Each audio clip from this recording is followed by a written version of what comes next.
Good morning everyone.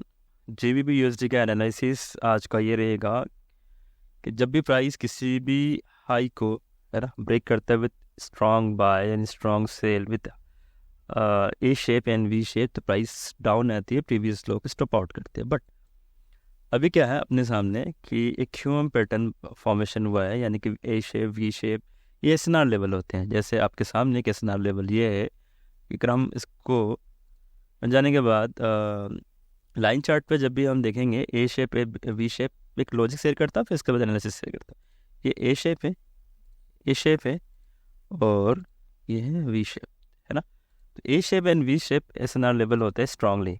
Then जब भी हम किसी ए शेप को एज ए सपोर्ट या फिर रेजिस्टेंस के तौर पे हम काम करते हैं ना, जैसे ये शेप है यहाँ पे, तो प्राइस चांसेस हाई रहते हैं कि इस जोन को जाकर टच करके वापस आ जाती है।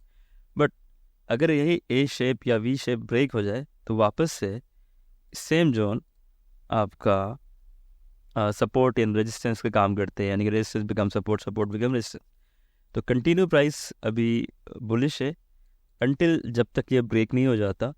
आज हम देखेंगे कि बुलिश सिनेरियो प्राइस आके रिएक्शन कर रही है, इस जोन से रिजेक्शन हो रहा है। तो लंदन सेशन ओपन होने से पहले अभी एशियन सेशन चल रही है, एशियन सेशन पे मार्केट ए शेप पे आकर रिट्रेसमेंट हुआ। रिट्रेसमेंट होने के बाद H4 का एसएनआर फॉर्मेशन कर रहे हैं, बट अभी तक स्टिल वैलिड है, यानी कि प्राइस टचेस नहीं किए। तो चांसेस हैं कि प्राइस यहाँ पे आए, हिट करे, देन बाय कर सकते हैं। ट्रेंड लाइन की सपोर्ट भी है, ट्रेलर इसी जोन से रिएक्शन हो रहा है, प्राइस आके अगर हिट करे इस जोन के, देन हम बाय की प्लानिंग करते हैं। नियरेस्ट एसएनआर जोन जो ऑलरेडी फिल हो चुके, तो अब ये इसको हम मेडिकेट कहते हैं, या फिर इसे हम यूज़ नहीं करेंगे during Asian session. Asian session ख़त्म होते हैं हम प्लान करेंगे बाय की, जो कि रेंज है आपके बाइंग रेंज यहाँ। और अगर ये ब्रेक हुआ तो ट्रेल लिक्विडिटी होगी और आपके पास एफटीआर जोन यानी कि इंडिस्पेंड जोन यहाँ है, जिसके वजह से आप वापस से आके इस जोन से बाय कर सकते हैं। अगेन यहाँ पे 3 लेवल है, यानी कि आप क्यूएमएल कह सकते हैं, ए शेप या वी शेप कह सकते हैं। तो प्राइस यहाँ से आके रिवर्स हो सकती है। तो पर्टिकुलरली 2 स्पेस यानी कि 2 जोन हमारे पास ऐसे हैं जहाँ से हम बाय की प्लानिंग कर सकते हैं। बहुत सारे ड्राइंग हो गए, यहाँ से और यहाँ से और यहाँ से।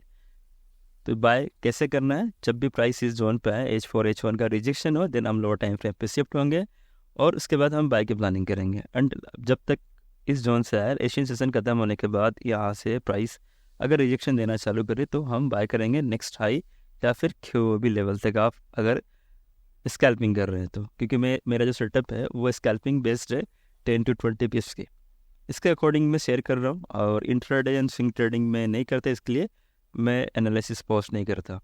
तो स्कैल्पिंग अगर आप स्कैल्पर है तो इसके थ्रू से आप बाय की प्लानिंग कीजिए यहाँ से, एंड देन जैसे प्राइस इस जोन पर ब्रेक होते ही फिर नेक्स्ट प्लानिंग कीजिए। और ये एक एनालिसिस है, ना कि परफेक्ट जोन है ना। तो हम कभी भी अपने जोन को प्रिडिक्ट नहीं कर पाएंगे, प्रिडिक्शन करते हैं बट रिजेक्शन का वेट करते हैं। जब भी रिजेक्शन हो देन हम बाय एंड सेल की प्लानिंग करेंगे। Thank you.